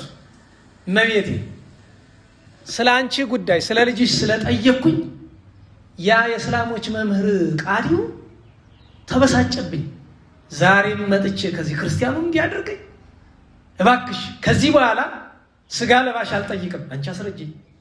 በፍጹም ልቤ ድንግል ወይ እወድሻለሁ፣ እንደወድሽ አታውቂም፣ ታውቂ የለ ብሎ በዚህ ቃል በዚህ ምክንያት የተናገረ። ያን ጊዜ ስዕሏ ተነጋገረችው። የሚፈልገው ነገሩን አስረዳቸው። ከዚያች ቀን በኋላ ምንም ነገር ሲፈልግ እንደሆነ የሚያደርግ ይሆን ድንግል ሆይ እንደወድሽ ታውቂያለሽ፣ ይህንን ነገር ንገሪኝ ይላል። እመቤታችን ታናግረዋለች።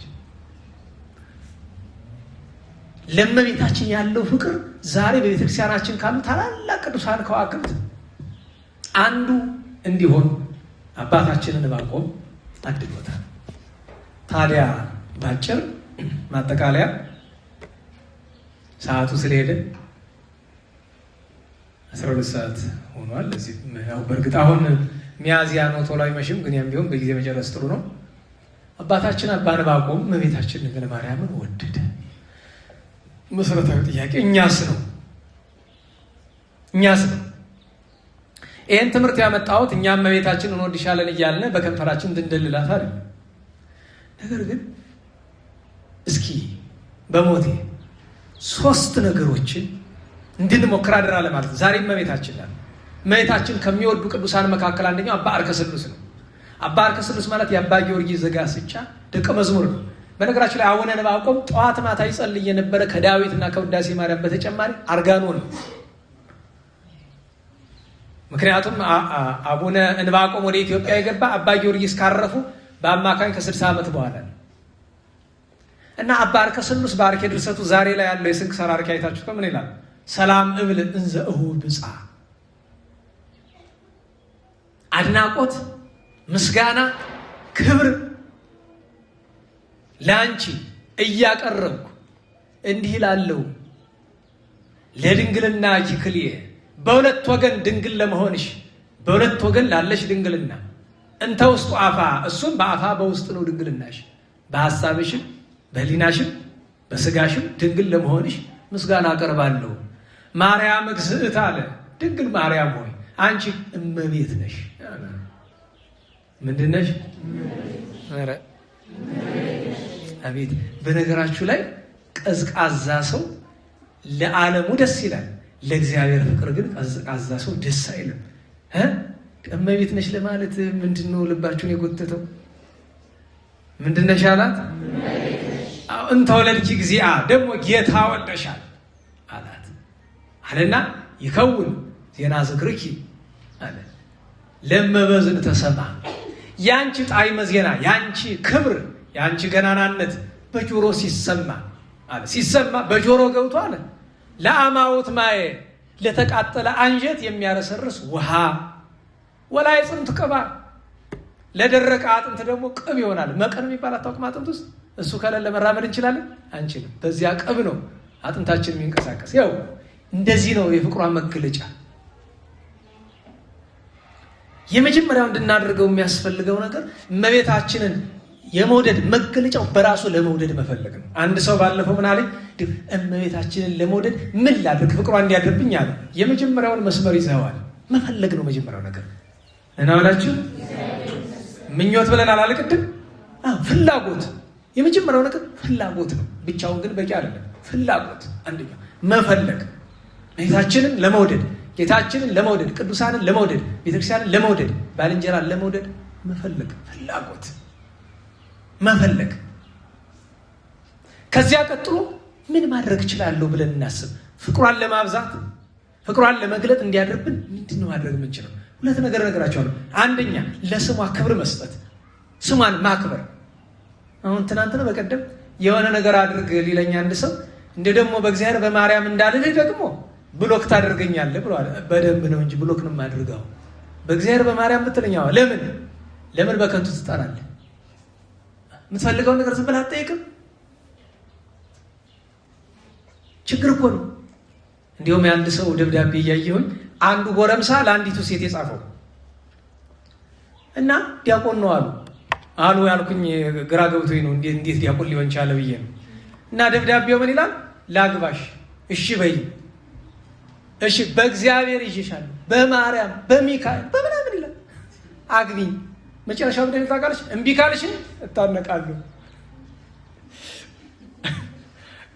አሁን አስቡት። አሁን ምን ሆኖ ዲያቆን በሞት ደህና ዋላችሁ። እንዲሁ አሁን እስኪ እንዲያስቡት መጥቶ አግቢኝ፣ በእግዚአብሔር ይዤሻለሁ አግቢኝ ይላል። እኔ እኮ የሰው እብደት ግን እንዳለ ነገሩ አለመማሩ ነው። እንዳልፈርድበት ደግሞ እምቢ ካልሽ ደግሞ አሮዳ ገባል። እሷም ደህና ኑራለች መሰለኝ። ምንድነው እንደዚህ ሲል ሰው መልሱ ለኪ ስብሐት በል እስቲ። የእግዚአብሔር ስም ሲጠራ ደግሞ ስብሐት ለከ ወይም ለከ ስብሐት። ለምን በከንቱ ጣጣ እንደዛ ሲጠራ። ከዛ በኋላ ግን ለሰውየው መልሱ ምንድን ነው? ዞር በል በደንብ ሲባል ደግሞ እዚህም በላይ ያለ ሄድ ምን ይላል? ሄድም ክፍታ በእውነቴን ነው። አንዳንድ ሰው ጋር መታነቅ ለምን ገደል አትገባም ይላል። አንዳንድ ሰው ሱስ ከብዳል። ገደል ለምን አትገባም? ግን ታነቅልሻለሁ ለአንቺ ነው እንዲህ ቢታነቅልሽ። እንዲህ በእግዚአብሔር አግቢኝ፣ እንዲህ በእግዚአብሔር ራበኝ ቢል መጽዋዕት ነው ይሰጣል። እንዲህ በእግዚአብሔር አራ ይህ እኮ እብደት ነው። የማልሰማው ጉድ የለም። በነገራችሁ ላይ የማልሰማው ጉድ የለም። እኔ ይገርመኛል። ስለዚህ የእግዚአብሔርን ስም የእመቤታችን ስም ማክበርን የፍቅሯ መግለጫ መንገድ ስሟን ማክበር። የማክበር መገለጫ ምንድን ነው? ስሟ ሲጠራ የሚገባ ነገር ከሆነ የተጠየቅን በስሟ ማድረግ፣ የማይገባ ከሆነ ደግሞ ክብር ምስጋና ለስምሽ ይሁን ብሎ ማለፍ። እሱን ማወቅ ያስፈልገናል፣ ማድረግም ያስፈልገናል። ለስሟ ክብር መስጠት። ሁለተኛው ለስሟ ክብር መስጠት አትማሉ ብሏል ጌታ በወንጌል አይደል? እንዴት ዋላችሁ ማርያምን ብሎ ላቲ ሰባት መማል አሁን ጽድቅ ነው? ኃጢአት እኮ ነው። እኔ ሆነ የኛ ቤተሰቦችም ያበሱታል። ሁልጊዜ ላለሁኝ እንዲያው በቃ ትልቁም ነገር ያደረጉ መስሏቸው ወላዲተ አምላክን አዛኘን ይላል። ሄድ እባክህ ደንቆሮ፣ ወንጌልን እየጣስክ ነው እንዴ አንተ እመቤታችን መግለጥህን የምትገልጸው? የክርስቶስ ጠላት ሆነ። ቅዱስ ያዕቆብ ምን አለ? እመኔ ወእወ፣ እውነት ከሆነ ምንድን ነው መልሱ? እውነት ነው። እመኔ ወእመኔ አልቦ አልቦ፣ ሐሰት ከሆነ ሐሰት ነው። ከዚህ ውጭ የሆነ ግን ከምኑ ነው ከተባለ ከክፉ ነው። ክፉ ደግሞ ዲያብሎስ። ስሟን ማክበር። ሶስተኛ ቀላሉን ነገር ልንገራችሁ ብዬ ነው። ሶስተኛ ግን የምሰጣችሁ ሶስተኛ ስለ ስሟ ምጽዋት መስጠት። ቅዱስ ኤፍሬም ስለ አምላክናት የያዘውን ነገር ስለ አምላክናት ስለ እመቤታችን፣ ይሄ ነው ፍቅሯ ማለት በጥቂት መገለጫው። ገብቷችኋል? ኧረ በሞቴ እንዴት ዋላችሁ? ታዲያ አንድ በታምረ ማርያም የተጻፈ አንድ ነገር ልንገራችሁ አልጨርስ። በታምረ ማርያም ቄሱ እንድርያስ የሚባል አንድ ካህን ነበረ። የሚገርማችሁ ብዙ ትምህርት አልተማረም፣ ግን ከተማራት ትምህርት መካከል የእመቤታችንን ቅዳሴ በቃሉ አጥንቷል። ሁልጊዜ የሚቀድስ የሐዋርያት ቅዳሴን በታዘዘበት ቀን የሚቀድስ ጎሳ ነው።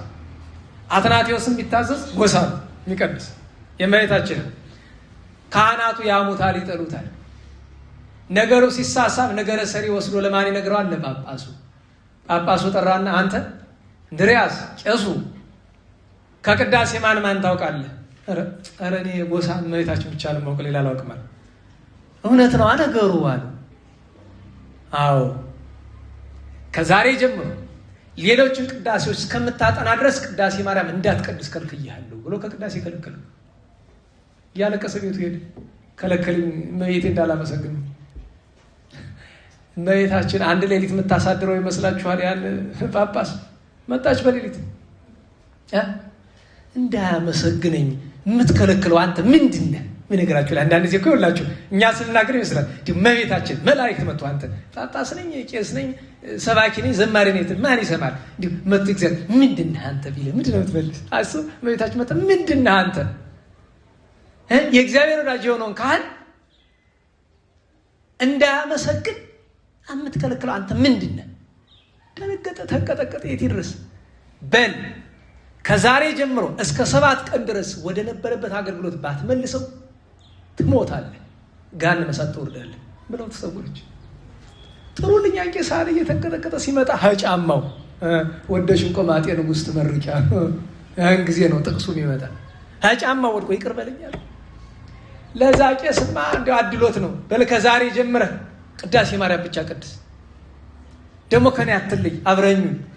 ቀለብህ የዓመት ደሞዝህ በሕይወት እስካለህ በእኔ ተሸፍኗል። ዓለም ነው ዓለም ነው። በቃ እንደዚያ ሆነው ኖሮ ሲያርፍ እመቤታችን በክብር ያን ካህን ወስደዋለች። ጣዕሟን ፍቅሯን ታሳድርብን። ድንግል ሆይ በሉ እስቲ በፍጹም ልቤ እወድሻለሁ። እንዲህ ብለን የምንናገርበትን ጸጋ ረድኤት ያድለን።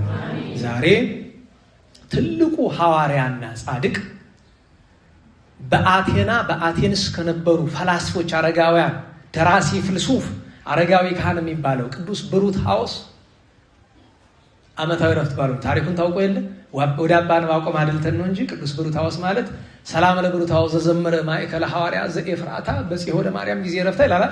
በ64 ዓመቷ እመቤታችን ስታርፍ ተገኝቶ የመጀመሪያውን ከውዳሴ ከወንጌል ውጭ ያለውን ከመጽሐፍ ቅዱስ ውጭ ያለ የመጀመሪያ ውዳሴ ማርያም የሚባል ድርሰት ከኛ ስላልደረሰ ነው እንጂ እመቤታችን በእረፍቷ ቀን ደርሶ በጣዕመ ዜማ ያመሰግናት ቅዱስ ብሩታዎስ ነው። ሐዋርያ ነው። ዓርብ እግዚአብሔር ፈቅዶ ሰዓት ከተረፈልን እንተርከዋለን። የእመቤቴ ወዳጅ የሐዋርያው ቅዱስ ጳውሎስ ደቀ መዝሙር በአቴንስ ካህን የነበረ ትሁት አረጋዊ ካህን ሐዋርያ ነው። ሌላ ዛሬ ከኢትዮጵያውያን ቅዱሳን መካከል ሌላኛው አባ ሀደራ የሚባሉ ጻድቅ ታውቃላችሁ? ትግራይ ተንቤን ገዳም ትልቅ ገዳም ያላቸው አቡነ ሀደራ።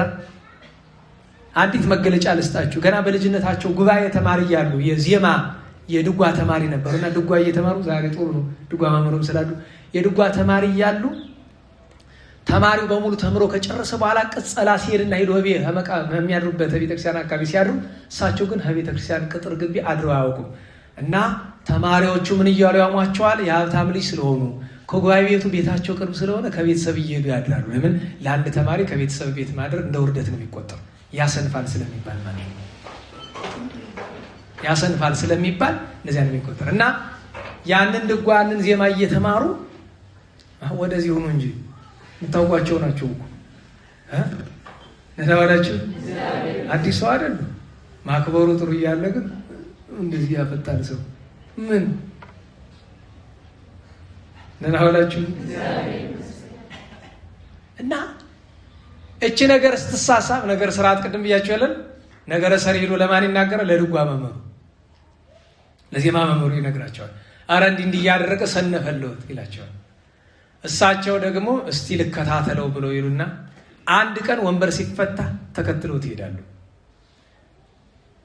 ሄዶ ከቤቱ አይደለም የት ቢገባ ጥሩ ነው፣ ትልቅ ባህር ውስጥ ልክ ሲገባበት ባህሩ እንደ መብረቅ ማብለጭለጭ ጀመረ።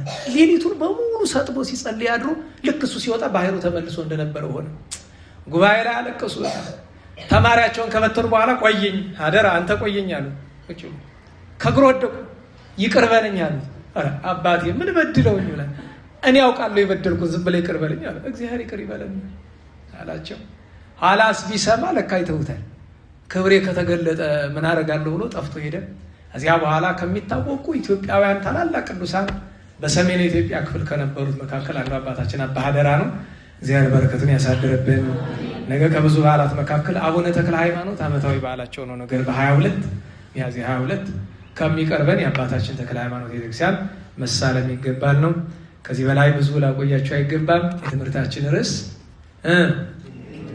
ድንግል ሆይ በፍጹም ልቤ እወድሻለሁ፣ ጣዕመ ፍቅሯን ማዛ ፍቅሯን ጣዕመ ውዳሴዋን ታሳድርብን። ስማቸውን ከጠራን ካልጠራን ቅዱሳን ጸጋ በረከት ያሳድርብን። ለምስጋና እንነሳ።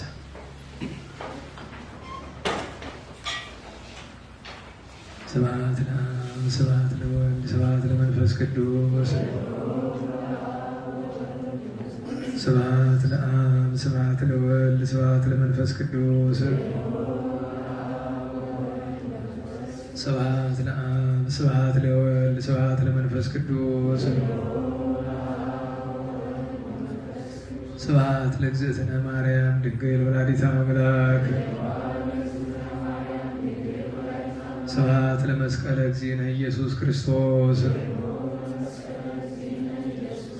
ክርስቶስ በምሕረቱ ይዘከረነ በዳግም ምጽአቱ እያስተኀፍረነ ለሰብሖተ ስሙ ያንቃሐነ ወበአምልኮቱ ያጽንዓነ እግዝእትነ ማርያም አይህይ ጸሎተነ ወአስተስርይ ኩሎ ኃጢአተነ ቅድመ መንበሩ ለእግዚእነ ለዘአብልዐነ ዘንተ ኅብስተ ወለዘአስተየነ ዘንተ ጽዋዐ ወለዘሰርዐ ለነ ሲሳየነ ወአራዘነ ወለዘተአገሰ ለነ ኩሎ ኃጢአተነ ወለዘወሀበነ ሥጋሁ ቅዱሰ ወደሞ ክቡረ ወለዘአብጽሐነ እስከ ዛቲ ሰዓት እስመ ለዓለመ ስብሐት ወበረከቱ እግዚአብሔር ልዑል ወለወላዲቱ ድንግል ወለመስቀሉ ክቡር የተሐቆቱ ይሰጣን ስሙ እግዚአብሔር ወትረ በኩሉ ጊዜ ወበኩሉ ሰዓት ስብሐት ለአብ ወወልድ ወመንፈስ ቅዱስ ይእዜኒ ወዘልፈኒ ወለዓለመ ዓለም አሜን። አውሎግሶን አውሎግሶን አውሎግሶን በእንተ አብ ወወልድ ወመንፈስ ቅዱስ አቀበት ለወጡ ቁልቁለት ለወረዱ ትብለት የሰባቸው ደረግ ለነደደባቸው ለረዱ ለተራዱ ለዘከሩ ላዘከሩ ስመ እግዚአብሔር ስመ ማርያም ድንግል ስመ ቅዱሳን ለጠሩ እግዚአብሔር ስመ ቅዱሳን ይሰብልን። ጸሎተ እግዝእትነ ማርያም ሰላም ለኪ ዘንሰግድ ለኪ ማርያም ነስተነ ማርያም የተማይጸልንኪ በል አምኪ ያቂ ማወቂ ማህበረን የሙ ድንግል ማርኪ ጸሎተ እግዝእትነ ማርያም ድንግል ወላዲተ አምላክ ታቤኑ ሲል እግዚአብሔር ተታሰይ መንፈስ አምላኪ ወመድኃኒየ እስመሬ ማማላ መቱራው ይስ ያስተበጽኩኝ ኩሉ ትውልድ መገብረ ሊታ ይላልያቶ ቅዱስ ስቡን ወሳይሉን የትውልድ ትውልድ ለለ ይፈርሙ ግብረ ኃይለ በመዝራይቱ ወዘረው ሁሉ ያብዩልናል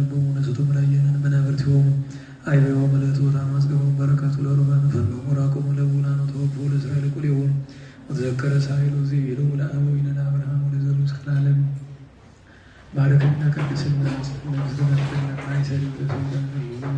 ብርሃን መዝገበ በረከት መዝገበ ቅዱሳት መዝገበ ንጽሕ መዝገበ ራእይ መዝገበ የውራት ባርክነ በእዴኪ በከመ ባረኪ ወለኤፍሬም በኮርኪ በበረከተ ወልድኪ ወአብ ወመንፈስ ቅዱስ ስብሐት ለአብ ወወልድ ወመንፈስ ቅዱስ ለዓለሙ ወለዓለመ ዓለም እንደ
ከፊት ወደቅም ከፊት ወደቅ ከፊት ወድቄ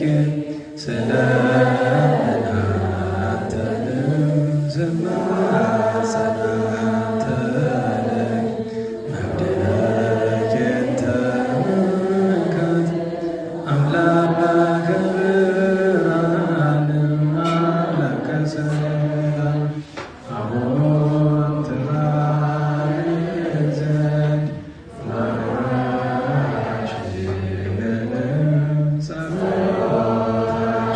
ጸሎታችንን ጌታ ሆይ አድነን።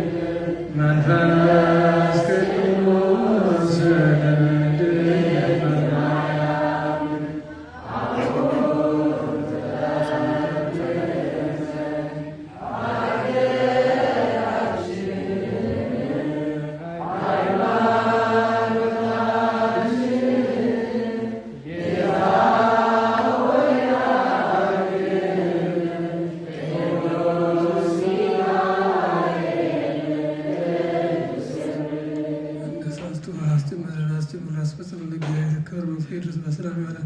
ሰላም እንዲያሳድሩ እየተማሉ በጎናችን አሳድሩ የንስሐ የጥፋት የክርክር እናበራ መምህራችን ቃል እንዳስማልና አስበብ እንዲከፍልን ከቅዱሳን አዛዥ እንዲከፍለን እመቤታችን ጣዕሟ ፍቅሯን እንድታሳልፍብን አባታችን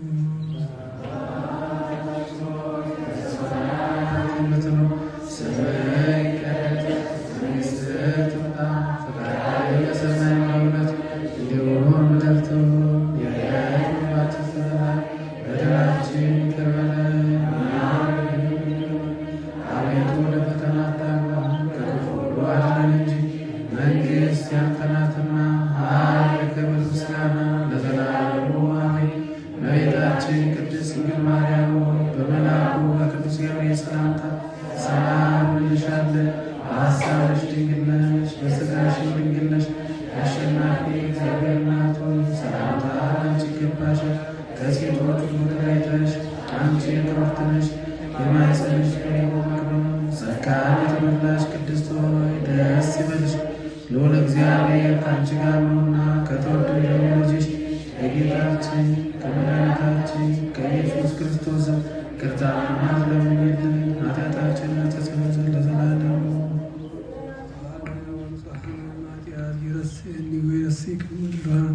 በመንግሥተ ሰማያት ምሕረት በአፍሮ ጊዜ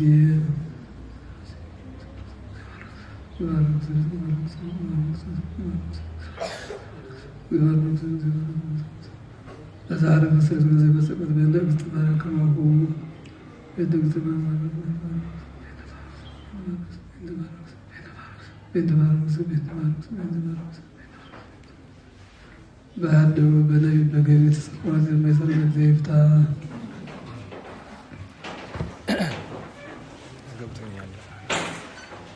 ስለነበረን ጊዜ ቅዱስ እግዚአብሔር አምላካችን ስሙ የተመሰገነ ይሁን።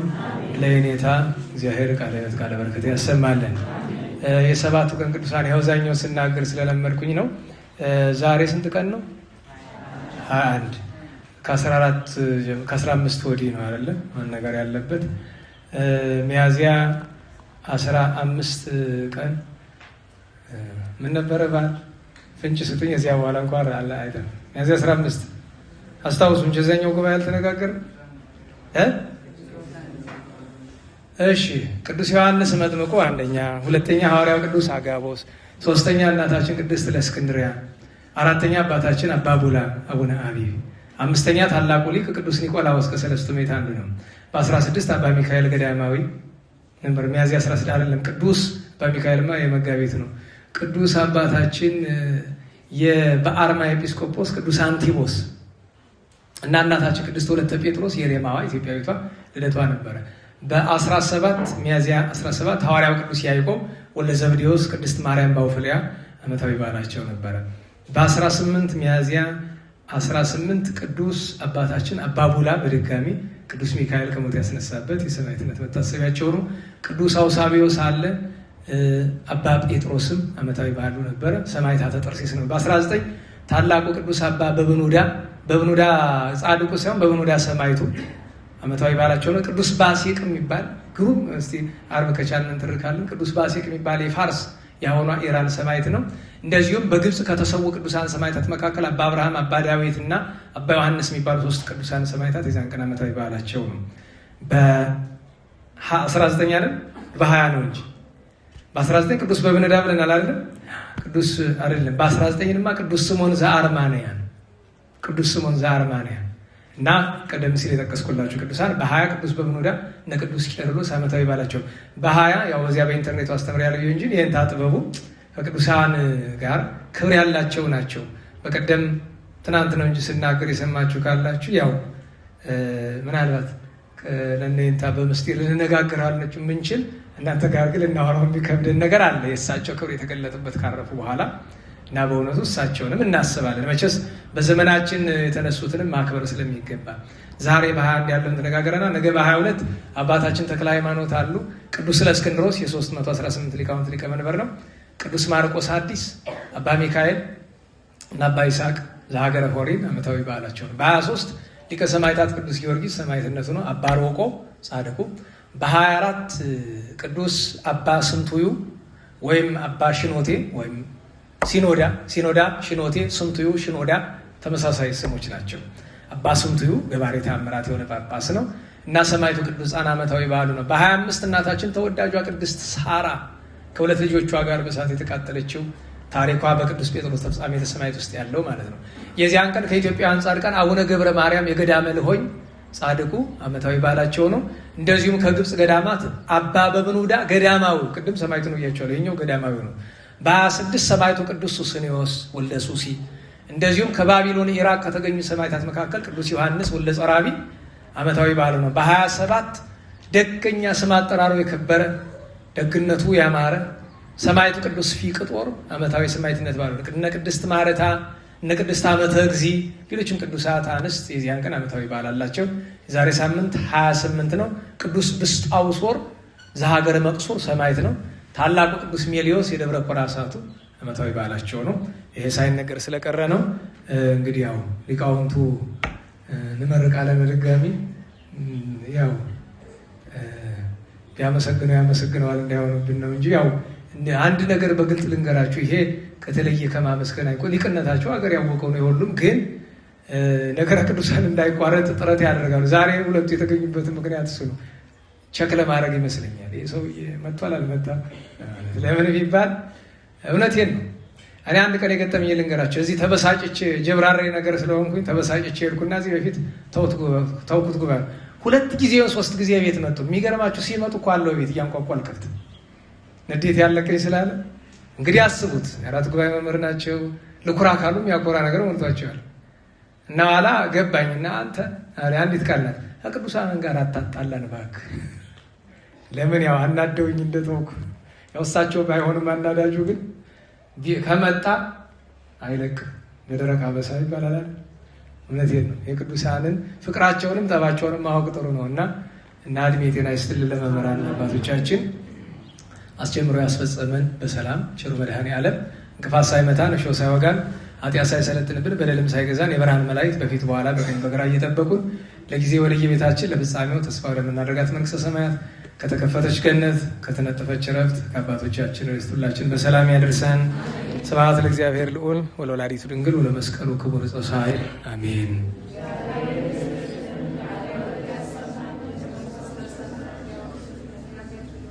አሜን። ሰላም